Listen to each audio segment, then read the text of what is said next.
ஈரானுடைய எண்ணெய் வளங்களையும் தங்களுடைய கட்டுப்பாட்டின் கீழ் கொண்டு வருவதே இந்த போரின் நோக்கம் என்றும் அதை நிறைவேற்றவே ஈரானில் ஆட்சி மாற்றம் ஏற்படுத்தும் நோக்கத்தோடு இந்த போர் தொடுக்கப்பட்டது என்பதையும் அவர் பல்வேறு வார்த்தைகளால் அவர் விளக்கியிருக்கிறார்.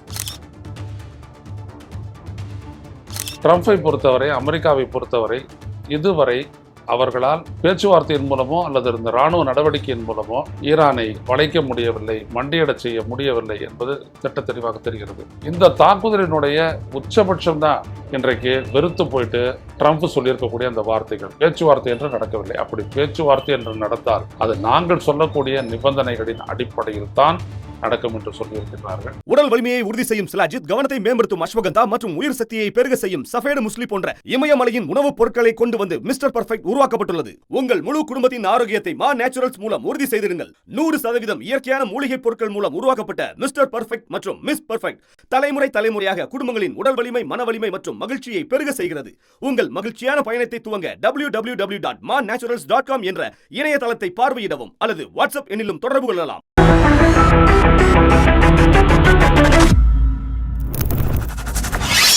வணக்கம் தோழர்களே, ரூசசேரின் வாயிலாக இன்று மீண்டும் உங்களை சந்திப்பதில் பெரும் மகிழ்ச்சி அடைகின்றேன்.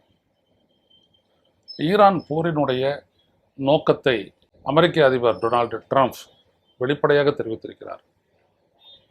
ஈரானுடைய எண்ணெய் ஏற்றுமதி ஆகும் கார்க் தீவையும் அதோடு சேர்த்து ஈரானுடைய எண்ணெய் வளங்களையும் தங்களுடைய கட்டுப்பாட்டின் கீழ் கொண்டு வருவதே இந்த போரின் நோக்கம் என்றும் அதை நிறைவேற்றவே ஈரானில் ஆட்சி மாற்றம் ஏற்படுத்தும் நோக்கத்தோடு இந்த போர் தொடுக்கப்பட்டது என்பதையும் அவர் பல்வேறு வார்த்தைகளால் அவர் விளக்கியிருக்கிறார். அவருடைய நோக்கம் இந்த பேச்சுவார்த்தை, ஈரானுடன் நடத்தி வரக்கூடிய இந்த பேச்சுவார்த்தை ஒரு தீர்வை நோக்கி, அதாவது அவருடைய விருப்பத்திற்கு இணங்க, அமெரிக்கா இஸ்ரேலுடைய விருப்பத்திற்கு இணங்க அது முடியவில்லை என்றால் ஈரானுடைய எண்ணெய் வளங்கள் அனைத்தையும் நாங்கள் அழிப்போம் என்றும் அவர் சொல்லியிருக்கின்றார். இதிலிருந்து ஒன்று தெரிகிறது, ட்ரம்பை பொறுத்தவரை, அமெரிக்காவை பொறுத்தவரை இதுவரை அவர்களால் பேச்சுவார்த்தையின் மூலமோ அல்லது இந்த இராணுவ நடவடிக்கையின் மூலமோ ஈரானை வளைக்க முடியவில்லை, மண்டியிடச் செய்ய முடியவில்லை என்பது திட்ட தெளிவாக தெரிகிறது. ஆனால் ஈரான் இராணுவம், ஈரான் அரசும் ரொம்ப தெளிவாக சொல்லிவிட்டன, இந்த போரில் நாங்கள் தான் நிபந்தனையை விதிப்போமே தவிர வேறு யாரும் நிபந்தனையுடன் எங்களை அணுக முடியாது, மண்டியிடச் செய்யவும் முடியாது என்று அவர்கள் திட்ட தெளிவாக தெரிவித்து விட்டார்கள். இதில் என்னவென்றால், செய்தி என்னவென்றால், பேச்சுவார்த்தை நடக்கின்றது, நாங்கள் ஒன்றும் தாக்குதல் நடத்துகிறேன்னு அமெரிக்கா சொல்லிட்டு இருக்கிற ஒவ்வொரு கணமும் ஈரானுடைய ஏவுகணைகள் எந்தெந்த இலக்குகள் எல்லாம் அமெரிக்காவினுடைய தொடர்புடைய இலக்குகள் அனைத்தையும் குறிவைத்து தாக்கி கொண்டிருக்கிறார்கள். ஒரு எடுத்துக்காட்டாக சொல்லணும்னா, பஹ்ரைனில் இருக்கக்கூடிய உலகின் மிகப்பெரிய அலுமினிய தொழிற்சாலையை குறிவைத்து ஈரான் தாக்கியிருக்கிறது. அது மிகப்பெரிய அளவிற்கு அங்கே சேதம் ஏற்பட்டிருக்கிறது. காரணம் என்னவென்றால், அதில் அமெரிக்காவினுடைய பங்கு இருக்கிறது. இதிலிருந்து மத்திய கிழக்காசிய நாடுகளில் இருக்கக்கூடிய அமெரிக்காவினுடைய தொழில் மையங்கள், எண்ணெய் வளங்கள், அதற்கு பிறகு எரிவளி மையங்கள் எல்லாவற்றையுமே குறிவைத்து நாங்கள் தாக்குவோம். ஏனென்றால் எங்கள் நாட்டு வளங்களை நீங்கள் தாக்கும் போது நாங்கள் பதில் தாக்குதல் நடத்துவோம் என்று சொல்லி நடத்தி கொண்டிருக்கிறார்கள். அதே போல எப்படி இங்கே மத்திய கிழக்காசிய நாடுகளில் இருக்கக்கூடிய வளங்களை குறிவைத்து தாக்குதல் நடக்கின்றதோ, அதே போல இஸ்ரேலினுடைய பொருளாதாரத்திற்கு முதுகெலும்பாக இருக்கக்கூடிய வளங்களையும் குறிவைத்து தொடர்ந்து ஏவுகணைகளை கொண்டும் ட்ரோன்களை கொண்டும் தாக்குதல் நடத்தி கொண்டு வருகிறது ஈரான். அதில் முக்கியமாக சொல்லணும் அப்படின்னோம்னா, ஏற்கனவே ஹைஃபாவை அவங்க தாக்கினாங்க, மறுபடியும் தாக்கியிருக்கிறாங்க, 3வது முறையாக தாக்கியிருக்கிறார்கள். பிறகு பவர் இன்ஃப்ராஸ்ட்ரக்சர் என்று சொல்லக்கூடிய மின்சாரத்தை தரக்கூடிய மிகப்பெரிய ஒரு கட்டமைப்பின் மீது தாக்குதல் நடத்தி இருக்கிறார்கள். அது வல்லாமல் எப்பொழுதெல்லாம் இஸ்ரேல் தனது விமானங்களை கொண்டு ஈரானில் இருக்கக்கூடிய முக்கியமான பல்கலைக்கழகங்கள், கல்லூரிகள் போன்றவற்றையெல்லாம் தாக்குகிறதோ அதே போல ஈரானும் அதற்கு இணையாக இஸ்ரேலினுடைய பல்கலைக்கழகங்கள் போன்றவற்றையெல்லாம் குறிவைத்து தாக்கி அழித்து வருகிறது.